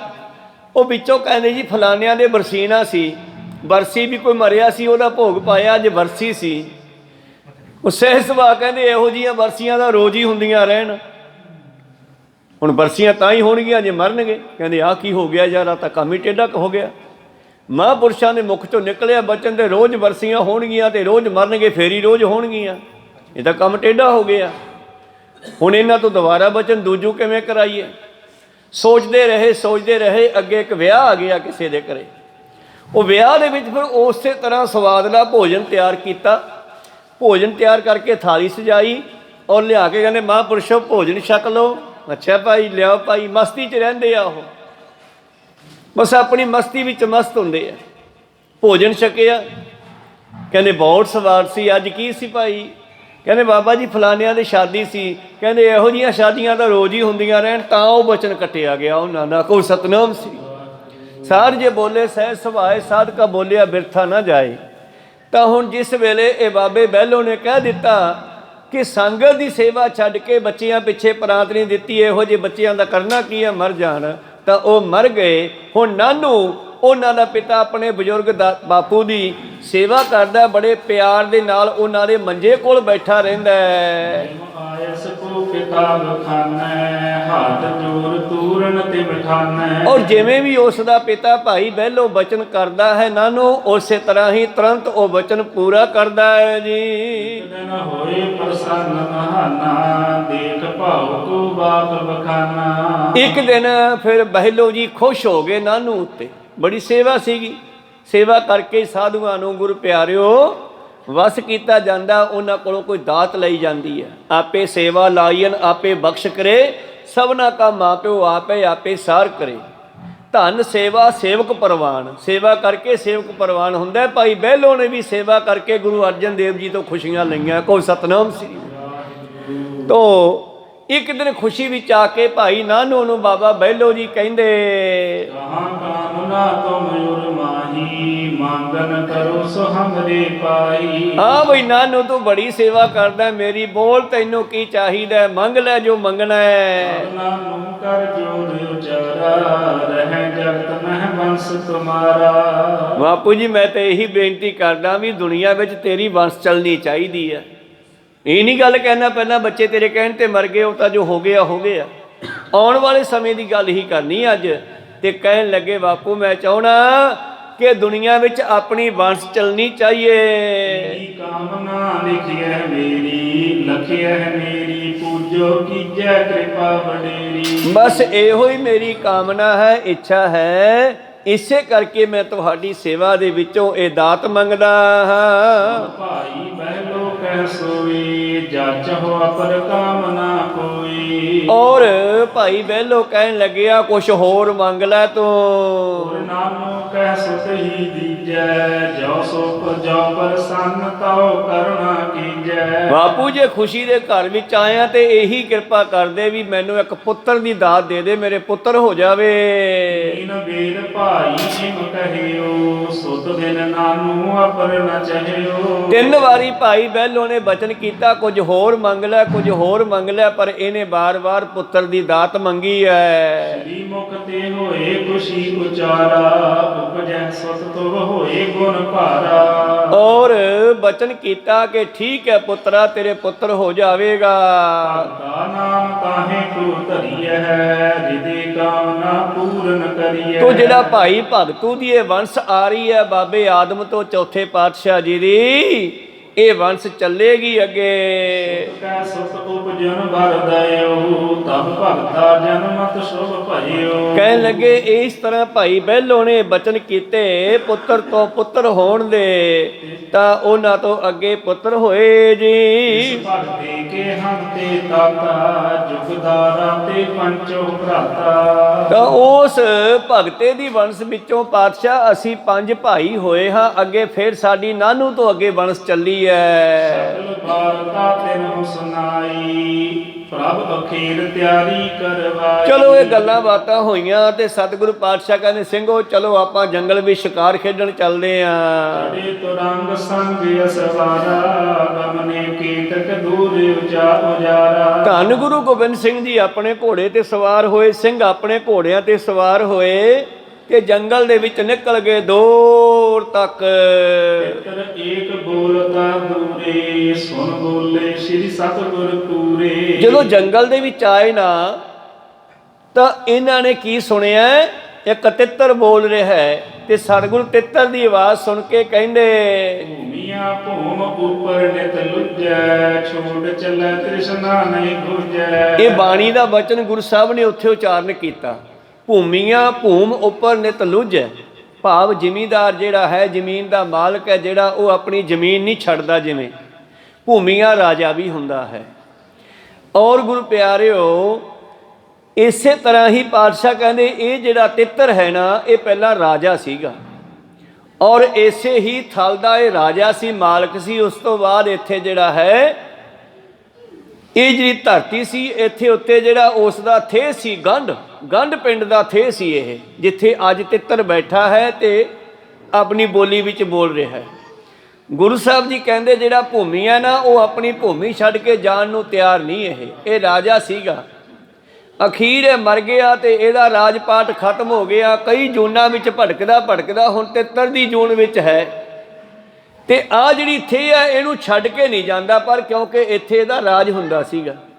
ਛੋੜ ਚੱਲੇ ਤ੍ਰਿਸ਼ਨਾ ਨਹੀਂ ਬੁੱਝੈ, ਰਾਜਪਾ ਖਤਮ ਹੋ ਗਿਆ, ਮਨੁੱਖਾ ਜਨਮ ਵੀ ਖਤਮ ਹੋ ਗਿਆ। ਉਹ ਰਾਜੇ ਦਾ ਟੇਢੀਆਂ ਜੂਨਾਂ ਵਿੱਚ ਪੈਂਦਾ, ਅੱਜ ਤਿੱਤਰ ਦੀ ਜੂਨ ਵਿੱਚ ਹੈ, ਪਰ ਫਿਰ ਵੀ ਇਸ ਥੇ ਦੇ ਨਾਲ ਕਿੰਨਾ ਪਿਆਰ ਹੈ ਇਸ ਦਾ, ਜਾਂਦਾ ਨਹੀਂ। ਵੇਖੋ ਸਿੱਖਨ ਬੂਝੋ ਕਹਾਂ ਅਲਾਈ, ਪਾਤਸ਼ਾਹ ਦੇਹੋ ਹਮ ਹੂੰ ਬੁਝਾਈ। ਸਿੰਘਾਂ ਨੇ ਪੁੱਛਿਆ ਮਹਾਰਾਜ ਇਹ ਕੀ ਕਿਹਾ ਤੁਸੀਂ? ਬਚਨ ਤਾਂ ਬਾਣੀ ਦਾ, ਪਰ ਇੱਥੇ ਕਿਉਂ ਉਚਾਰਿਆ ਖੜ ਕੇ? ਸਾਨੂੰ ਦੱਸਣਾ ਕਰੋ। ਸ੍ਰੀ ਮੁਖ ਤੇ ਕਹਿਓ ਬਿਰਤੰਤ, ਇਹ ਤੀਤਰ ਬੋਲਿਓ ਸ਼ਿਤਕੰਤ। ਸ਼ਿਤਕੰਤ ਹੁੰਦਾ ਰਾਜਾ, ਧਰਤੀ ਦਾ ਰਾਜਾ। ਸ਼ਿਤ ਧਰਤੀ ਨੂੰ ਕਹਿੰਦੇ ਆ, ਕੰਤ ਹੁੰਦਾ ਮਾਲਕ। ਸਿੰਘੋ ਇਹ ਜਿਹੜਾ ਤਿੱਤਰ ਬੋਲੀ ਜਾਂਦਾ ਨਾ, ਇਹ ਇਸ ਧਰਤੀ ਦਾ ਕਿਸੇ ਵੇਲੇ ਰਾਜਾ ਸੀ, ਮਾਲਕ ਸੀ। ਇਹ ਗੰਢ ਕੋ ਨਾਮ ਕਹਾਵੈ, ਸੋ ਇਹ ਗੰਢ ਨਾ ਤਜ ਕਰ ਜਾਵੈ। ਔਰ ਥੇਹੋ ਗੰਢ, ਜਿਹੜੀ ਥੇ ਆ ਇਸ ਦਾ ਨਾਮ ਗੰਢ ਹੈ। ਜਿਵੇਂ ਗੰਢੂ ਪਹਿਲਾਂ ਗੋਤ ਵੀ ਹੋਇਆ, ਗੰਢੂਆਂ ਦਾ ਗੋਤ ਵੀ ਵੱਜਦਾ ਹੈ, ਤਾਂ ਸ਼ਾਇਦ ਉਹਨਾਂ ਦੇ ਵਿੱਚੋਂ ਹੋਵੇ। ਜਿਸ ਤਰ੍ਹਾਂ ਗੁਰੂ ਪਿਆਰੋ ਇਹ ਥੇ ਹੈ, ਪਾਤਸ਼ਾਹ ਜੀ ਕਹਿਣ ਲੱਗੇ ਇਹ ਥੇ ਤੇ ਰਾਜਾ ਰਾਜ ਕਰਦਾ ਸੀਗਾ, ਤੇ ਗੰਢ ਨਾਮ ਸੀ ਇਸ ਇਲਾਕੇ ਦਾ, ਇਸ ਨਗਰ ਦਾ, ਪਰ ਉਹ ਥੇ ਪਈ ਆ ਹੁਣ, ਤੇ ਇਹ ਇੱਥੋਂ ਦਾ ਮਾਲਕ ਸੀ। ਹੁਣ ਇਸ ਥੇ ਨੂੰ ਛੱਡ ਕੇ ਨਹੀਂ ਜਾਂਦਾ। ਆਪਣਾ ਸਥਾਨ ਪਛਾਨ ਰਹੰਤਾ, ਅਪਰ ਜਾਨ ਹਿਤ ਨਹੀਂ ਤਜੰਤਾ। ਔਰ ਕਿਤੇ ਹੋਰ ਨਹੀਂ ਜਾਂਦਾਗਾ, ਕਿਤੇ ਦੂਰ ਜਾ ਕੇ ਦਾਣਾ ਨਹੀਂ ਚੁਗਦਾ, ਇੱਥੇ ਥੇ ਤੇ ਬੈਠਾ ਰਹਿੰਦਾ ਤੇ ਬੋਲੀ ਜਾਂਦਾ ਹੈ। ਆਂਖ ਏਕ ਇਸ ਕੇਰੀ, ਕਾਣਾ ਇਹ ਪਕੜ ਲਿਓ ਹੇਰੀ। ਔਰ ਹੁਣ ਦੂਰੋਂ ਤਾਂ ਕੋਈ ਪਤਾ ਨਹੀਂ ਲੱਗਦਾ ਵੀ ਕਾਣਾ ਕਿ ਸੁਜਾਖ ਹੈ, ਪਰ ਪਾਤਸ਼ਾਹ ਨੇ ਦੂਰੋਂ ਹੀ ਦੱਸ ਦਿੱਤਾ। ਕਹਿੰਦੇ ਤਿੱਤਰ ਨੂੰ ਫੜ ਕੇ ਦੇਖ ਲਓ, ਇਹ ਕਾਣਾ ਇੱਕ ਪਾਸਿਓਂ, ਇਹ ਰਾਜਾ ਹੈ ਪੁਰਾਣਾ, ਤੇ ਤੁਸੀਂ ਫੜ ਕੇ ਲਿਆਓ ਇਸ ਨੂੰ। ਸੁਣ ਸਿੱਖਣ ਘੇਰਿਓ ਬਰਿਆਈ, ਇਤਿ ਉਤ ਫਿਰਤ ਛਪਨ ਹਿਤ ਥਾਈ। ਹੁਣ ਸਿੰਘਾਂ ਨੇ ਉਹਦਾ ਮਗਰਾ ਕੀਤਾ। ਹੁਣ ਤੁਹਾਨੂੰ ਪਤਾ ਤਿੱਤਰ ਛੇਤੀ ਫੜਿਆ ਨਹੀਂ ਜਾਂਦਾ। ਅਖੀਰ ਸਿੰਘਾਂ ਨੇ ਉਹਦਾ ਮਗਰਾ ਕਰਕੇ ਉਹਨੂੰ ਭਜਾ ਭਜਾ ਕੇ ਥਕਾ ਦਿੱਤਾ, ਤੇ ਜਦ ਥੱਕ ਗਿਆ ਤੇ ਉਸ ਨੂੰ ਫੜ ਲਿਆ ਹੱਥ ਨਾਲ। ਧਾਈ ਧਾਈ ਕਰ ਦਿਓ ਹਰਾਈ, ਹਿਤ ਪਕੜਨ ਕੀ ਹਾਥ ਚਲਾਈ। ਜਦੋਂ ਥੱਕ ਗਿਆ ਤਿੱਤਰ, ਨਾ ਕਿਤੇ ਲੁਕ ਸਕਿਆ, ਨਾ ਕਿਤੇ ਉਹ ਫੜਿਆ ਗਿਆ, ਭੱਜਿਆ ਗਿਆ, ਤੇ ਉਹ ਫੜਿਆ ਗਿਆ ਤੇ ਸਿੰਘਾਂ ਨੇ ਹੱਥ ਕੀਤਾ ਤੇ ਪਕੜ ਲਿਆ। ਰਹਿ ਕਰ ਆਨਿਓ ਗੁਰ ਅਗਰ ਅਗਾਰੀ, ਨਿਰਨੈ ਹਿਤ ਜੁਗ ਨੈਣ ਨਿਹਾਰੀ। ਔਰ ਸਿੰਘਾਂ ਨੇ ਉਹ ਫੜ ਕੇ ਤਿੱਤਰ ਗੁਰੂ ਸਾਹਿਬ ਦੀ ਹਜ਼ੂਰੀ ਚ ਲਿਆਂਦਾ, ਤੇ ਫਿਰ ਨਾਲੇ ਗੌਰ ਨਾਲ ਉਹਦੀਆਂ ਦੋਨੇ ਅੱਖਾਂ ਵੇਖਦੇ ਹਨ। ਇੱਕ ਆਂਖ ਤੇ ਕਾਣਾ ਹੀਰ, ਨਮੋ ਕਰੈ ਗੁਰ ਕੋ ਫਿਰ ਫੇਰ। ਵੇਖਿਆ ਵਾਕਈ ਇੱਕ ਅੱਖ ਤੇ ਦੀ ਫੁੱਟੀ ਹੋਈ ਆ, ਕਾਣਾ ਹੈ, ਤੇ ਸਿੰਘ ਸਤਿਗੁਰਾਂ ਨੂੰ ਧੰਨ ਧੰਨ ਕਹਿੰਦੇ ਹੋਏ ਉਹਨਾਂ ਦੇ ਚਰਨਾਂ 'ਚ ਨਮਸਕਾਰਾਂ ਕਰਦੇ ਨੇ। ਆਖ ਜੂਰ ਬੂਝੈ ਸਿੱਖ ਸੋਈ, ਇਸ ਕੋ ਅਬ ਹਵਾਲ ਕਿਆ ਹੋਈ। ਤੇ ਸਿੰਘਾਂ ਨੇ ਕਿਹਾ ਮਹਾਰਾਜ ਹੁਣ ਅੱਗੋਂ ਇਹਦਾ ਕੀ ਹਾਲ ਹੋਊਗਾ ਇਹ ਤਿੱਤਰ ਦਾ? ਕਿਤੇ ਰਾਵਰ ਕੇਰਾ, ਭਇਓ ਮੇਰ ਇਸ ਭਾਗ ਵਡੇਰਾ। ਤੋ ਗੁਰੂ ਪਿਆਰਿਓ, ਗੁਰੂ ਦੇ ਕੋਲ ਆਉਣਾ ਇੱਕ ਸੰਜੋਗ ਬਣਦਾ ਹੈ। ਦੈਵ ਜੋਗ ਹੁੰਦਾ ਹੈ, ਚੰਗਾ ਜੋਗ, ਜੋਗ ਹੁੰਦਾ ਮਿਲਾਪ, ਵਿਜੋਗ ਹੁੰਦਾ ਵਿਛੋੜਾ, ਤੇ ਸੰਜੋਗ ਹੁੰਦਾ ਮਿਲਾਪ। ਤੇ ਇੱਥੇ ਲਿਖਿਆ ਦੈਵ ਜੋਗ। ਦੈਵ ਜੋਗ ਦਾ ਮਤਲਬ ਹੈ ਉਹ ਰੂਹਾਂ ਜਿਨ੍ਹਾਂ ਦਾ ਉਧਾਰ ਹੋਣਾ ਹੁੰਦਾ ਹੈ, ਉਹਨਾਂ ਨੂੰ ਕਿਸੇ ਨਾ ਕਿਸੇ ਬਹਾਨੇ ਗੁਰੂ ਮਿਲ ਜਾਂਦਾ। ਕੋਈ ਸਤਨਾਮ ਸ੍ਰੀ ਦੈਵ ਜੋਗ ਅੱਜ ਬਹਾਨਾ ਬਣਿਆ। ਸ਼ਾਇਦ ਮਹਾਰਾਜ ਇਹ ਤਿੱਤਰ ਦੇ ਉਧਾਰ ਦਾ ਸਮਾਂ ਆ ਗਿਆ ਹੈ, ਇਹ ਸੰਜੋਗ ਬਣਿਆ ਹੈ, ਤੇ ਤੁਹਾਡਾ ਵੱਡੇ ਭਾਗਾਂ ਨਾਲ ਇਹਨੂੰ ਮਿਲਾਪ ਹੋਇਆ। ਵਡਭਾਗੀ ਸਤ ਸੰਗਤ ਪਾਵੇ। ਆਪਾਂ ਵੀ ਵੱਡੇ ਭਾਗਾਂ ਵਾਲੇ ਹਾਂ ਜੋ ਗੁਰੂ ਚਰਨਾਂ 'ਚ ਆ ਕੇ ਬੈਠਦੇ ਹਾਂ। ਵਡਭਾਗੀ ਸਤ ਸੰਗਤ ਪਾਵੇ, ਭਾਗਹੀਨ ਭਰਮ ਚੋਟਾਂ ਖਾਵੇ। ਜਿਨ੍ਹਾਂ ਦੇ ਮਾੜੇ ਭਾਗ ਆ ਵਾਰ-ਵਾਰ ਪਾਰਕਾਂ ਦੇ ਵਿੱਚ ਸੈਰ ਸਪਾਟਾ ਕਰਕੇ ਲੰਘ ਜਾਂਦੇ ਆ। ਕਹੋ ਸਤਨਾਮ। ਪੂਰਵ ਕਰਮ ਅੰਕਰ ਜਾਂ ਪ੍ਰਗਟੇ, ਭੇਟਿਓ ਪੁਰਖ ਰਸਕ ਬੈਰਾਗੀ। ਜਦੋਂ ਕਿਸੇ ਦੇ ਪੂਰਬਲੇ ਕਰਮ ਜਾਗਦੇ ਆ ਨਾ, ਫਿਰ ਰਸੀਏ ਭਾਵ ਰੱਬ ਦੇ ਪਿਆਰਿਆਂ ਦੇ ਮਿਲਾਪ ਹੁੰਦੇ ਆ। ਕਹੋ ਸਤਨਾਮ। ਭੇਟਿਓ ਪੁਰਖ ਰਸਕ ਬੈਰਾਗੀ। ਤੇ ਉਹਨਾਂ ਦੀ ਸੰਗਤ ਕਰਕੇ ਫਿਰ ਸਤਿਗੁਰ ਲਿਖਦੇ ਆ, ਜਨਮਾਂ ਜਨਮਾਂਤਰਾਂ ਦੀ ਸੁੱਤੀ ਹੋਈ ਆਤਮਾ ਜਾਗ ਪੈਂਦੀ ਆ। ਜਨਮ ਜਨਮ ਕੀ ਸੋਈ ਜਾਗੀ, ਖੈਰ ਅੱਗੇ ਚੱਲੀਏ। ਸਿੰਘਾਂ ਨੇ ਕਿਹਾ ਮਹਾਰਾਜ ਸਾਨੂੰ ਇਉਂ ਲੱਗਦਾ ਹੈ ਕਿ ਅੱਜ ਇਹਦੇ ਉਧਾਰ ਦਾ ਸਮਾਂ ਆ ਗਿਆ ਹੈ, ਇਹਦੀ ਮੁਕਤੀ ਦਾ ਸਮਾਂ ਆ ਗਿਆ ਹੈ, ਜਕੋ ਤੁਹਾਡੀ ਨਿਗਾਹ ਹੇਠਾਂ ਆ ਗਿਆ ਹੈ। ਜਿਸ ਕੀ ਹੋਈ ਜਹ ਕਲਿਆਣਾ, ਤੇ ਸੰਜੋਗ ਆਪ ਸੁਲਤਾਨਾ। ਪੱਕੀ ਗੱਲ ਹੈ, ਅੱਜ ਇਹਦੀ ਕਲਿਆਣ ਹੋਣੀ ਚਾਹੀਦੀ ਹੈ, ਇਹ ਸੰਜੋਗ ਬਣਿਆ ਤੁਹਾਡਾ ਇਹਨੂੰ ਮਿਲਣ ਦਾ। ਪ੍ਰਭ ਕਹਿਓ ਜਨਮ ਬਹੁਤਾਰੇ, ਮਰ ਮਰ ਤਜੀ ਸਰੀਰ ਉਦਾਰੀ। ਪਾਤਸ਼ਾਹ ਕਹਿੰਦੇ ਨੇ ਬੜੇ ਜਨਮ ਕੱਟੇ ਹਨ, ਕਈ ਵਾਰੀ ਜੰਮਿਆ, ਕਈ ਵਾਰੀ ਮਰਿਆ, ਕਈ ਜਨਮ ਪਏ ਕੀਟ ਪਤੰਗਾ, ਕਈ ਜਨਮ ਗਾ ਜ਼ਮੀਨ ਕੁਰੰਗਾ। ਬੜੇ ਲੰਮੇ ਸਮੇਂ ਤੋਂ ਇਹ ਰਾਜਾ ਸੀਗਾ ਤੇ ਟੇਢੀਆਂ ਜੂਨਾਂ ਵਿੱਚ ਭਟਕਦਾ ਆ ਰਿਹਾ ਹੈ।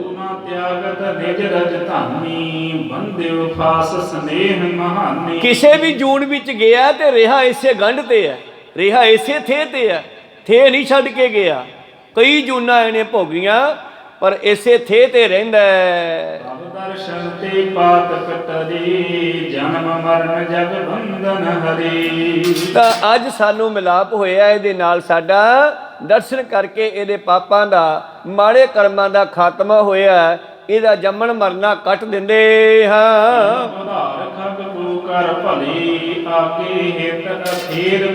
ਕਿਉਂ ਉਸ ਤਿੱਤਰ ਦਾ ਉਧਾਰ ਕੀਤਾ, ਉਹਦੀ ਜੂਨ ਛੁਡਾਈ ਆ ਤੇ ਮੁਕਤ ਕੀਤਾ ਹੈ। ਇੱਥੋਂ ਪ੍ਰੀਤਮ ਜੀ ਆਪਣੇ ਸਿੰਘਾਂ ਨਾਲ ਜੰਗਲ ਵਿੱਚ ਅੱਗੇ ਚੱਲੇ ਹਨ।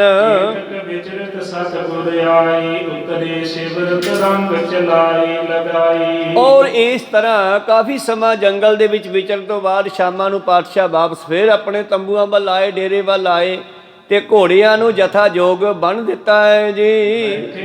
ਸਿੰਘ ਚੌਕਾਈ ਜਥਾ ਮਨੀਸ਼ਨ ਮਹਿ ਰਗਾਈ। ਔਰ ਧੰਨ ਗੁਰੂ ਗੋਬਿੰਦ ਸਿੰਘ ਜੀ ਦੀ ਸਭਾ ਲੱਗੀ ਹੈ, ਪਲੰਗੇ ਉੱਪਰ ਸਤਿਗੁਰੂ ਬਿਰਾਜਮਾਨ ਹਨ, ਸਿੰਘ ਸਾਈਡਾਂ ਤੇ ਬੈਠੇ ਹੈ ਜਿਵੇਂ ਰਾਮਚੰਦਰ ਕੋਲ ਰਿਸ਼ੀ ਮੁਨੀ ਬੈਠੇ ਹੋਣ।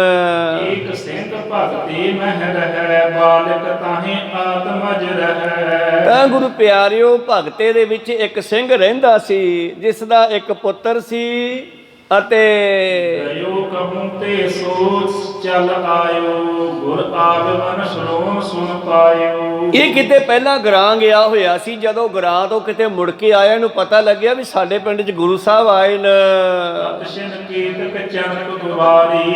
ਕਰੀ ਬਾਪਲੀ ਨੇਕੀ ਤਿਆਰੀ। ਔਰ ਇਸ ਨੇ ਗੁਰੂ ਕੀ ਸੇਵਾ ਦੇ ਵਿੱਚ ਲਿਆਉਣ ਵਾਸਤੇ ਭੇਟਾ ਤਿਆਰ ਕੀਤੀ ਹੈ ਕਿ ਘਰੇ ਛੋਲੇ ਪਏ ਸਨ, ਕਾਲੇ ਛੋਲੇ, ਉਹਨਾਂ ਨੂੰ ਉਬਾਲਿਆ, ਉਬਾਲ ਕੇ ਉਹਨਾਂ ਦੀਆਂ ਬੱਕਲੀਆਂ ਬਣਾਈਆਂ।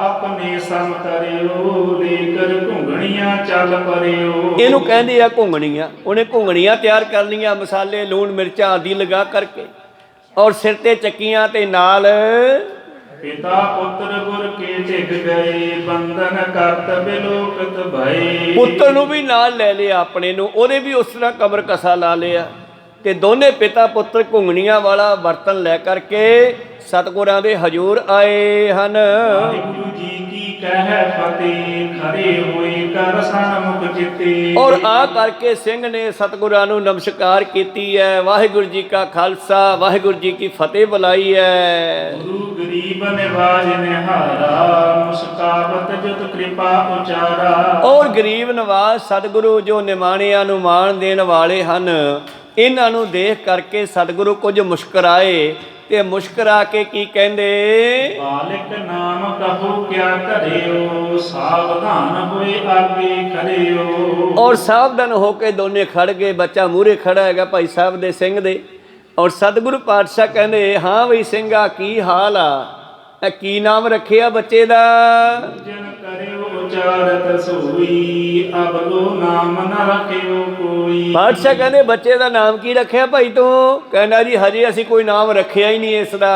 ਅਬ ਸ੍ਰੀ ਮੁਖ ਤੇ ਆਪ ਉਚਾਰੋ, ਸੋ ਅਬ ਨਾਮ ਧਰਹਿ ਕਰ ਪਿਆਰੋ। ਮਹਾਰਾਜ ਤੁਸੀਂ ਨਾਮ ਰੱਖੋ ਇਹਦਾ, ਜਿਹੜਾ ਤੁਸੀਂ ਰੱਖੋਗੇ ਪਿਆਰ ਨਾਲ ਅਸੀਂ ਉਹੀ ਲਵਾਂਗੇ। ਦਾਸ ਆਪ ਕੇ ਹਮ ਹੈ ਸਦਾ, ਹਰਤ ਪਰਤ ਸੁਖ ਦੇਹੁ ਜਦ ਕਦਾ। ਅਸੀਂ ਤੁਹਾਡੇ ਦਰ ਦੇ ਸੇਵਕ ਹਾਂ, ਦਾਸ ਆ ਮਹਾਰਾਜ, ਲੋਕ ਪਰਲੋਕ ਦੇ ਸੁੱਖ ਤੁਹਾਡੇ ਤੋਂ ਹੀ ਲੈਣੇ ਆ।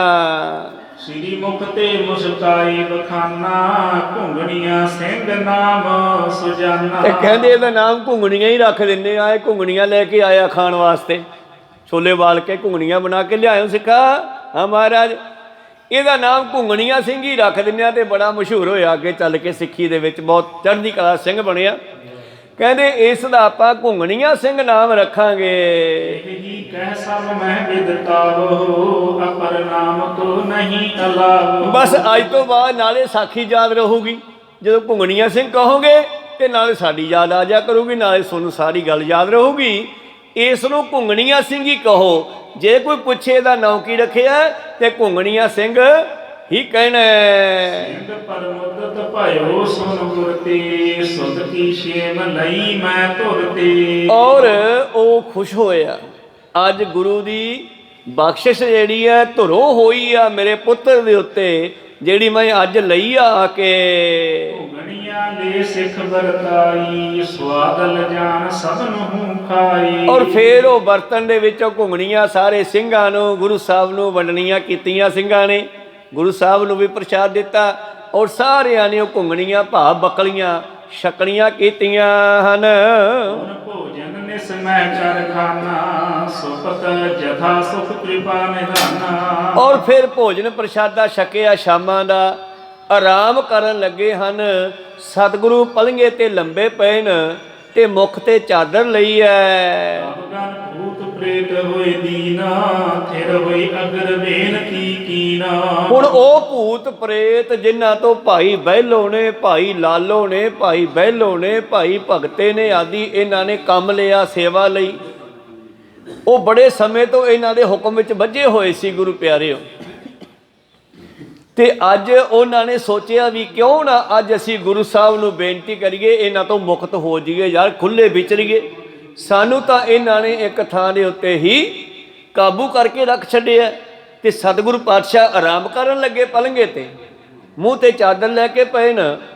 ਤੇ ਗੁਰੂ ਪਿਆਰਿਓ ਇਹਨਾਂ ਭੂਤਾਂ ਪ੍ਰੇਤਾਂ ਨੇ ਆ ਕਰਕੇ ਸਤਿਗੁਰਾਂ ਦੇ ਕੋਲ ਬੇਨਤੀ ਕੀਤੀ ਹੈ। ਗੁਰ ਅਰਜਨ ਹਮ ਗਹਿਵਾਈ, ਚਿਰੰਕਾਲ ਬੀਤਾ ਇਸ ਥਾਈ। ਮਹਾਰਾਜ ਬੜੇ ਲੰਬੇ ਸਮੇਂ ਤੋਂ ਅਸੀਂ ਜਿਹੜੇ ਹਾਂ ਇਹ ਭਾਈ ਬਹਿਲੋ ਕੇ ਪਰਿਵਾਰ ਦੇ ਗੁਲਾਮ ਹਾਂ। ਗੁਰੂਆਂ ਨੇ ਸਾਨੂੰ ਇਹਨਾਂ ਦੇ ਕਾਬੂ ਕੀਤਾ ਹੋਇਆ।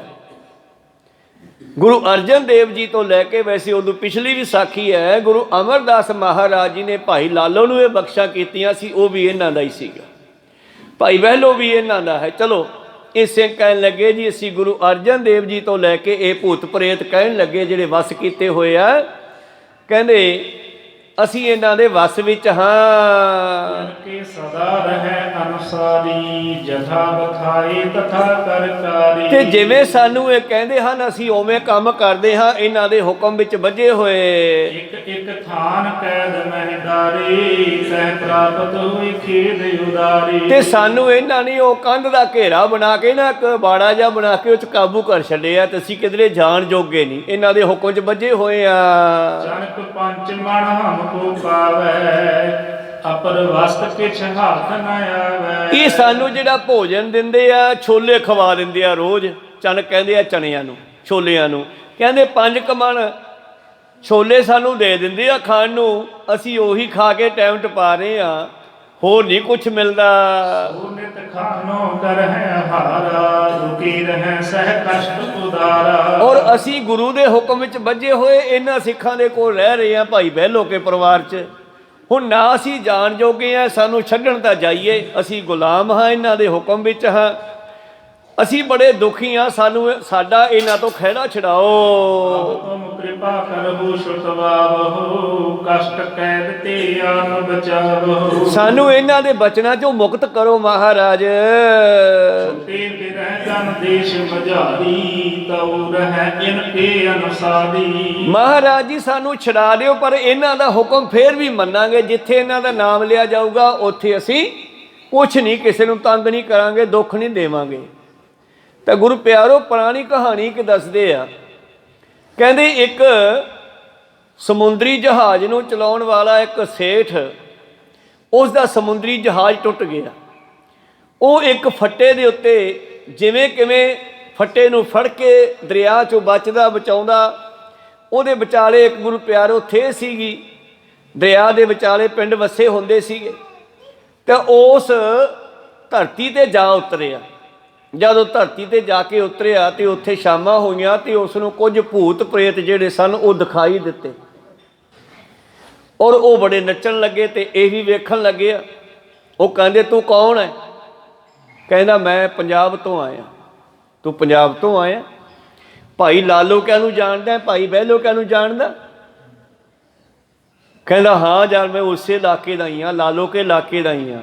ਕਹਿੰਦੇ ਅੱਛਾ ਚੱਲ ਫਿਰ ਤੈਨੂੰ ਤੇਰੇ ਪਿੰਡ ਪਹੁੰਚਾ ਦਿੰਦੇ ਆ। ਕਹਿੰਦੇ ਉਹਨਾਂ ਭੂਤਾਂ ਪ੍ਰੇਤਾਂ ਨੇ ਕਿਹਾ ਤੂੰ ਅੱਖਾਂ ਮੀਚ, ਨੇਤਰ ਬੰਦ ਕਰ ਤੇ ਜਾ ਕੇ ਸਾਡੀ ਨਮਸਕਾਰ ਬੁਲਾਈ ਉਹਨਾਂ ਨੂੰ, ਜਾਂ ਤੈਨੂੰ ਉਸ ਪਿੰਡ ਪਹੁੰਚਾ ਦਿੰਦੇ ਆ। ਕਹਿੰਦੇ ਉਹਨਾਂ ਨੇ ਉਹ ਸੇਠ ਨੂੰ, ਉਸ ਵਪਾਰੀ ਨੂੰ ਗੁਰੂ ਪਿਆਰਿਓ ਉੱਥੋਂ ਬੁਲਾ ਕੇ ਉਠਾ ਕੇ ਤੇ ਉਹਨਾਂ ਦੇ ਪਿੰਡ ਪਹੁੰਚਾ ਦਿੱਤਾ। ਤੇ ਉਹਨੇ ਆ ਕੇ ਸਾਰੀ ਕਹਾਣੀ ਭਾਈ ਲਾਲੋ, ਭਾਈ ਬਹਿਲੋ ਕੇ ਜੋ ਵੀ ਉਸ ਵੇਲੇ ਸੀਗੇ, ਭਾਈ ਭਗਤੂ ਕੇ, ਉਹਨਾਂ ਨੂੰ ਦੱਸਣਾ ਕੀਤਾ। ਖੈਰ ਇਹ ਕਹਿੰਦੇ ਹਨ ਅਸੀਂ ਜਿੱਥੇ ਵੀ ਰਹਾਂਗੇ ਇਹਨਾਂ ਦੇ ਹੁਕਮ ਵਿੱਚ ਰਹਾਂਗੇ, ਪਰ ਸਾਨੂੰ ਨਾ ਆਜ਼ਾਦ ਕਰ ਦਿਓ ਹੁਣ। ਛੁਟੇ ਫਿਰੈ ਗਨ ਦੇਸ਼ ਮਝਾਰੀ, ਤਉ ਰਹਿ ਕਿਨ ਕੇ ਅਨੁਸਾਰੀ। ਔਰ ਅਸੀਂ ਆਜ਼ਾਦ ਹੋ ਕੇ ਜਿੱਥੇ ਮਰਜੀ ਜਾਈਏ, ਪਰ ਜਿੱਥੇ ਜਿਵੇਂ ਤਈਏ ਤਾਪ ਦੀ ਸਾਖੀ ਭਾਈ ਲਾਲੋ ਵਾਲੀ ਆ, ਕਹਿਣ ਲੱਗੇ ਜਿੱਥੇ ਇਹਨਾਂ ਨੂੰ ਨਾਮ ਲੈ ਦੇਣਗੇ ਅਸੀਂ ਉੱਥੋਂ ਹੀ ਚਲੇ ਜਾਇਆ ਕਰਾਂਗੇ, ਇਹਨਾਂ ਦੇ ਹੁਕਮ ਵਿੱਚ ਰਹਾਂਗੇ। ਬੰਸ ਉਚਾਰਹਿ ਜਥਾ, ਨੇ ਸੰਸੈ ਹਮ ਕਰਹਿ ਤਥਾ। ਭਾਈ ਬਹਿਲੋ ਦੀ ਵੰਸ਼ ਦੇ ਆਉਣ ਵਾਲੇ ਬੱਚੇ ਵੀ ਜੋ ਕਹਿਣਗੇ ਅਸੀਂ ਉਵੇਂ ਕਰਾਂਗੇ। ਦੇਵ ਜੋਗ ਆਗਮਨ ਤੁਹਾਰਾ, ਜੀ ਅਬ ਕਸ਼ਟ ਨ ਜਾਏ ਹਮਾਰਾ। ਦੇਵ ਜੋਗ ਕੁਦਰਤੀ ਸੰਜੋਗ ਬਣਿਆ, ਤੁਹਾਡਾ ਆਉਣਾ ਹੋਇਆ ਮਹਾਰਾਜ। ਤੁਸੀਂ ਤਾਂ ਜੀਵਾਂ ਦਾ ਉਧਾਰ ਕਰਦੇ ਫਿਰਦੇ ਹੋ। ਦੇਵ ਜੋਗ ਕੁਦਰਤੀ ਪਰਮੇਸ਼ਰ ਨੇ ਕਿਰਪਾ ਕੀਤੀ, ਸ਼ਾਇਦ ਇਹ ਸੰਯੋਗ ਬਣ ਗਿਆ, ਅੱਜ ਤੁਹਾਡਾ ਆਉਣਾ ਹੋਇਆ।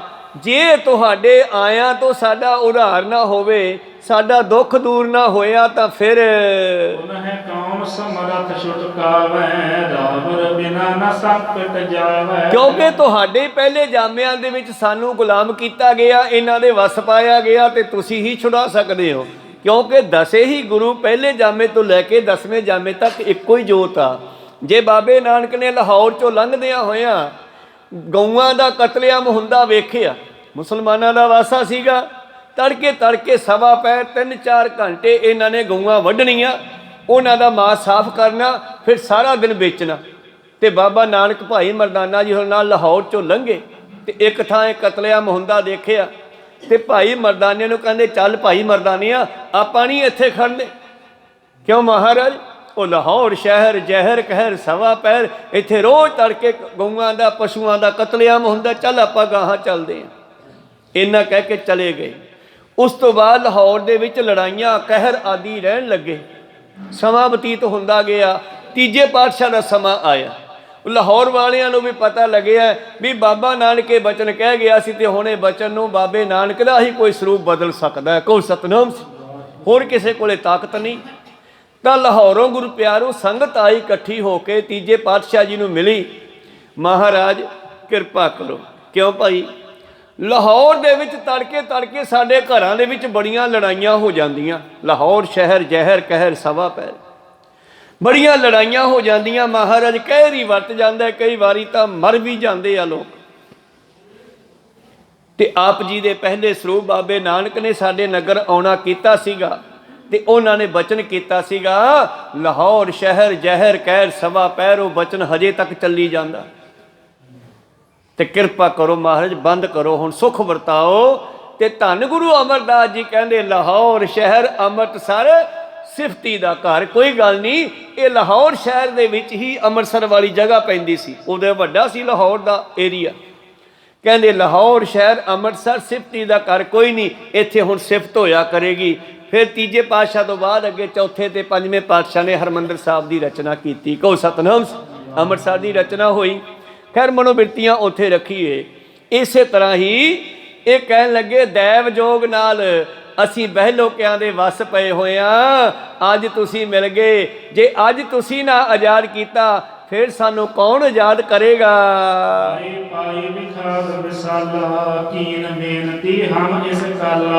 ਤੁਸੀਂ ਇੱਕ ਵਿਸ਼ਾਲ ਯੁੱਧ ਲੜ ਕੇ ਆਏ ਹੋ। ਇਸ ਸਮੇਂ ਅਸੀਂ ਤੁਹਾਡੇ ਪਾਸੇ ਬੇਨਤੀ ਕਰਦੇ ਹਾਂ, ਸਾਡਾ ਖਹਿੜਾ ਛਡਾ ਦਿਓ।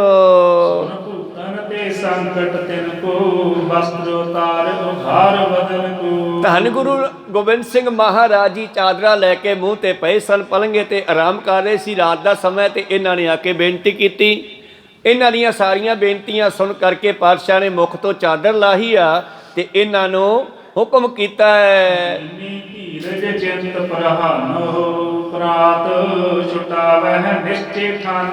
ਚੱਲ ਕੋਈ ਨਹੀਂ ਭਾਈ, ਤੁਹਾਨੂੰ ਕੱਲ ਨੂੰ ਆਜ਼ਾਦ ਕਰ ਦਿਆਂਗੇ। ਹੁਣ ਤੁਸੀਂ ਜਾਓ, ਹੁਣ ਜਿੱਥੇ ਵੀ ਹੈਗੇ ਉੱਥੇ ਜਾਓ, ਤੜਕੇ ਆਇਓ ਤੇ ਤੜਕੇ ਤੁਹਾਨੂੰ ਅਸੀਂ ਆਜ਼ਾਦ ਕਰਵਾ ਦੇਵਾਂਗੇ। ਤੁਮ ਜਾਹੋ ਸੁਣੀ ਸਭ ਗਾਥਾ ਇਨ ਕਹਿ ਸੁਪਾਤ ਭਾਈ ਜਗਨਾਥਾ। ਹੁਣ ਤੁਸੀਂ ਚਲੇ ਜਾਓ, ਆਰਾਮ ਕਰੋ, ਮੈਂ ਵੀ ਆਰਾਮ ਕਰਦਾ।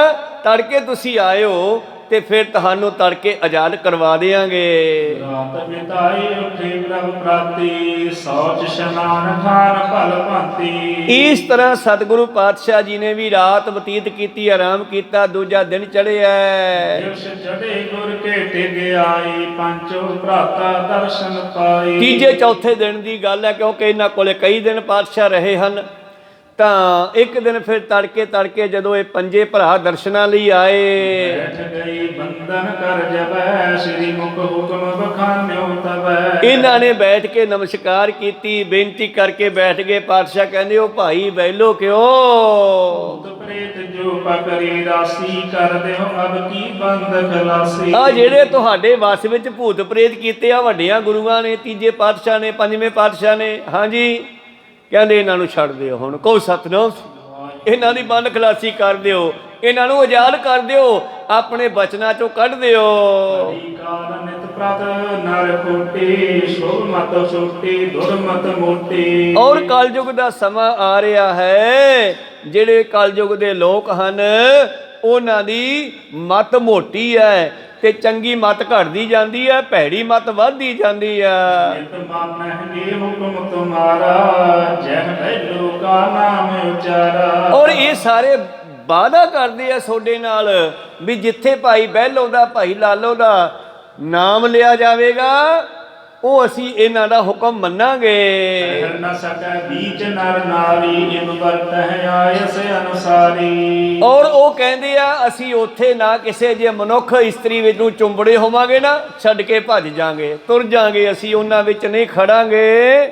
ਹੁਣ ਸਾਡਾ ਇੱਥੇ ਰਹਿਣਾ ਮੁਸ਼ਕਲ ਹੋ ਗਿਆ ਮਹਾਰਾਜ। ਮਿਹਨਤ ਕਰਹਿ ਈਟ ਅਰਗਾਰੀ ਅਪਰ ਸਦਰ ਕੀ ਸਕਦੀ ਕਾਰੀ। ਆ ਦੇਖੋ ਹੁਣ ਸਾਥੋਂ ਕਿੰਨਾ ਕੰਮ ਕਰਾਉਂਦੇ ਆ। ਜਿਵੇਂ ਭਾਈ ਭਗਤੇ ਨੇ ਖੂਹ ਬਣਵਾਇਆ, ਇਹਨਾਂ ਤੋਂ ਲਾਹੌਰ ਤੋਂ ਇੱਟਾਂ ਲਿਆਂਦੀਆਂ ਸਾਰੀਆਂ, ਇਹਨਾਂ ਤੋਂ ਚੁਕਾ ਕੇ।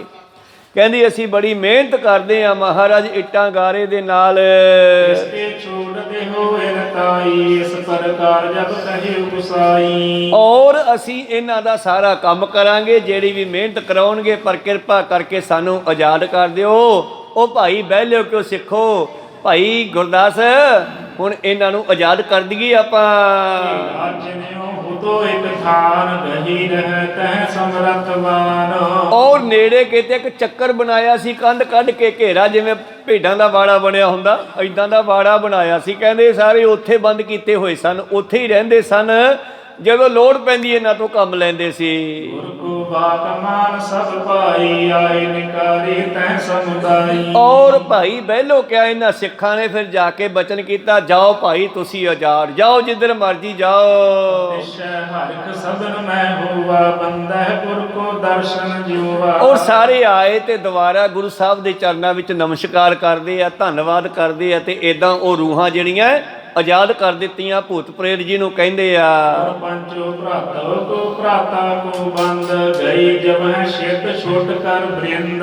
ਔਰ ਜਦੋਂ ਉਹਨਾਂ ਦਾ ਛੁਟਕਾਰਾ ਕਰ ਦਿੱਤਾ ਤੇ ਉਹਨਾਂ ਪੰਜਾਂ ਭਰਾਵਾਂ ਨੂੰ ਵੀ ਇਹਨਾਂ ਨੇ ਨਮਸਕਾਰ ਕੀਤੀ ਹੈ। ਇਸ ਪ੍ਰਕਾਰ ਭਗਤੀ ਦਿਨ ਤੀਨ ਸ੍ਰੀ ਪ੍ਰਭ ਰਹੇ ਵਾਸ ਕੋ ਕੀਨ। ਭਾਈ ਭਗਤੇ ਵੀ ਸਤਿਗੁਰੂ 3 ਦਿਨ ਰਹੇ ਹਨ। ਉਹਨਾਂ ਹੈ ਪ੍ਰਾਤ ਤਿਆਰੀ ਕਰਵਾਈ ਕੀਨਸ ਡੇਰਾ ਕੂਚ ਗੁਸਾਈ। ਤੇ ਚੌਥੇ ਦਿਨ ਪਾਤਸ਼ਾਹ ਕਹਿੰਦੇ ਚਲੋ ਸਿੰਘੋ ਡੇਰਾ ਕੂਚ ਕਰੀਏ, ਅੱਗੇ ਚੱਲੀਏ ਜੀ ਦੋਹਰਾ। ਸਹਿਜ ਸੁਭਾਇਕ ਵਿਚਰਤੇ ਖੇਲਤ ਜਾਹੇ ਅਖੀਰ। ਕਿਤਕ ਕੋਸ ਪਰ ਗ੍ਰਾਮ ਇੱਕ ਗੂਜਤ ਭੇਤ ਸਹੀਰ। ਔਰ ਇਥੋਂ ਅੱਗੇ ਚੱਲ ਪਏ। ਅੱਗੇ ਇੱਕ ਪਿੰਡ ਆਇਆ ਤੇ ਉੱਥੇ ਖੜ ਕੇ ਪਾਤਸ਼ਾਹ ਪੁੱਛਦੇ ਹਨ, ਇਹ ਕੀ ਨਾਮ ਹੈ ਪਿੰਡ ਦਾ? ਨਾਮ ਗ੍ਰਾਮ ਕੋ ਕਹੀਐ ਕੌਣ ਲਖੋ ਬਰਾੜ ਵਸਤ ਇਹ ਜਾਣ। ਤਾਂ ਬਰਾੜਾਂ ਦੇ ਨਾਲ ਪਾਤਸ਼ਾਹ ਦੇ ਸਿੰਘ ਸੀ, ਬਰਾੜ ਫੌਜ ਸੀ ਪਾਤਸ਼ਾਹ ਨਾਲ। ਬਰਾੜਾਂ ਨੂੰ ਕਹਿੰਦੇ ਆ, ਓਏ ਬਰਾੜੋ ਇਹ ਪਿੰਡ ਦਾ ਕੀ ਨਾਮ ਹੈ, ਪਤਾ ਕਰੋ ਨਾ। ਹੱਥ ਬੰਦ ਬੋਲੇ ਤਿਸ ਵੀਰਾ ਬੰਦਰ ਨਾਮ ਗ੍ਰਾਮ ਇਸ ਕੀਰਾ। ਭਗਤੇ ਤੋਂ ਅੱਗੇ ਪਿੰਡ ਆਉਂਦਾ ਬਾਂਦਰਾਂ। ਤਾਂ ਗੁਰੂ ਪਿਆਰੋ ਬਾਂਦਰਾਂ ਗੰਢੂਆ, ਇਹ ਸ਼ਾਇਦ ਗੰਢ ਜਿਹੜਾ ਪਿੱਛੇ ਰਾਜਾ ਆਇਆ ਇਹ ਵੀ ਪੁਰਾਤਨ ਹੀ ਹੈ। ਗੰਢੂਆ ਵੀ ਗੋਤ ਹੈ, ਬਾਂਦਰਾਂ ਵੀ ਗੋਤ ਹੈ। ਤਾਂ ਪਿੰਡ ਵਾਲ ਨੂੰ ਪੁੱਛਿਆ ਕਿਸੇ ਨੂੰ ਵੀ ਪਿੰਡ ਦਾ ਕੀ ਨਾਮ ਬਈ? ਕਹਿੰਦਾ ਜੀ ਬਾਂਦਰਾ ਹੈ। ਸਿੱਖ ਵਿਦੇਸ਼ੀ ਸੁਨ ਮਿਸਮਾਏ ਨ ਤੋ ਅਦਭੁਤ ਬਾਤ ਅਲਾਈ। ਉਹ ਸਿੰਘ ਹੱਸ ਪਏ, ਮਹਾਰਾਜ ਇਹ ਬਾਂਦਰਾ ਵੀ ਪਿੰਡ ਦਾ ਨਾਮ ਹੁੰਦਾ ਹੈ, ਇਹ ਕੈਸਾ ਨਾਮ ਹੈ? ਕਹਾਂ ਬੰਦਰਨ ਗ੍ਰਾਮ ਬਸਾਇਓ ਬਨ ਬ੍ਰਿਛਨ ਬਾਸਾ ਜਨ ਪਾਇ। ਬਾਂਦਰ ਤਾਂ ਦਰਖਤਾਂ ਤੇ ਰਹਿੰਦੇ ਨੇ, ਤੇ ਇਹ ਬਾਂਦਰਾਂ ਨੇ ਪਿੰਡ ਕਿਵੇਂ ਬਸਾ ਲਿਆ? ਤਿਨ ਤੇ ਸੁਨ ਸਤਿਗੁਰ ਮੁਸਕਾਈ ਸ਼੍ਰੀ ਮੁਕਤੇ ਪੁਨ ਭੇਦ ਬਤਾਈ। ਪਾਤਸ਼ਾਹ ਕਹਿੰਦੇ ਸਿੱਖੋ ਐਦਾਂ ਨਹੀਂ। ਬੰਦਰ ਬੂਤ ਨਾਰਨ ਕੋ ਹੈ ਗ੍ਰਾਮ ਤਿਨੋ ਰਾਹਤ ਕੋ ਹੈ। ਇਹ ਪਿੰਡ ਜਿਹੜਾ ਹੈ ਨਾ, ਲੋਕ ਜਿਹੜੇ ਇਹਨਾਂ ਦਾ ਗੋਤ ਹੈ ਬਾਂਦਰ, ਔਰ ਇਹਨਾਂ ਦਾ ਗੋਤ ਬਾਂਦਰ ਹੈ, ਤੇ ਪਿੰਡ ਵਾਲੇ ਸਾਰੇ ਜ਼ਿਮੀਂਦਾਰ ਹੀ ਆ, ਮਨੁੱਖ ਹੀ ਆ, ਕਿਸਾਨ ਹੈ। ਵੈਸੇ ਇਹਨਾਂ ਦਾ ਗੋਤ ਬਾਂਦਰ ਸੀ, ਇਹਨਾਂ ਨੇ ਪਿੰਡ ਦਾ ਨਾਮ ਵੀ ਬਾਂਦਰਾ ਹੀ ਰੱਖ ਲਿਆ ਹੈ। ਅਗਲੀ ਕਹਾਣੀ ਆਪਾਂ ਕੱਲ ਨੂੰ ਸਰਵਣ ਕਰਾਂਗੇ। ਹੁਣ ਇੱਥੇ ਰੋਕਣ ਦੀ ਆਗਿਆ ਬਖਸ਼ੋ, ਸਮਾਂ ਸਮਾਪਤੀ ਤੇ ਹੈ। हे अच्युत हे पार ब्रह्म अविनाशी, हे पूरन हे सर्व में, पंजन गुणदास हे संगी हे निरंकार, हे निर्गुण सब ठीक, हे गोविंद हे गुण निदान, सदा विवेक, हे अपरंपर हर हरे, हे संत के सदा संग, हे ठाकुर दासरो, निर्गुण गुण नहीं कोई, नानक दीजै नाम दान, आए प्रभ शरणागति, निध दयाल, एक अखर हर मन बसत, एक ओंकार सतगुरु, प्रसाद सच होई, वाहिगुरु जी की फतेह है, विनाशन सोई, वाहिगुरु जी की फतेह है, विनाशन सोई। वाहिगुरु जी का खालसा, वाहिगुरु जी की फतेह।